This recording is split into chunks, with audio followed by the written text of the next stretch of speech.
मला आजही आठवतं की सुमारे 35 वर्षापूर्वी आम्ही जेव्हा विद्यार्थी संघटनेच्या माध्यमातून काम करत होतो त्यावेळेस एक कागदचा सिग्नल आहे, एक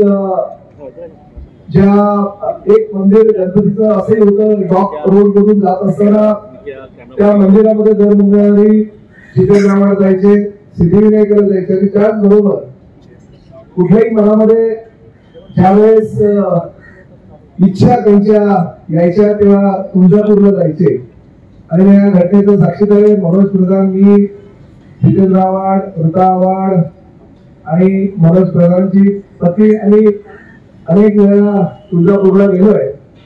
मला आणि हेही आठवत आहे की ज्यावेळेस जितेंद्र आव्हाड शिक्षण मंडळामध्ये अध्यक्ष म्हणून कार्यरत होते त्यावेळेस तुळजापूर मंदिराच्या मागच्या बाजूला एक गोल दगड आहे आणि त्या गोल पाषाणाला हात ठेवल्यानंतर मनातल्या इच्छा पूर्ण होतात असं म्हटलं जातं.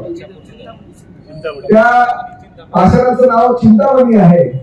तो ज्या बाजूला वळेल असं जाणवलं जातं की हाताच्या उष्णेनं, शरीराच्या उष्णेनं तो दगड आपण हात अलगद ठेवल्यानंतर उजवीकडे डावीकडे वळतो.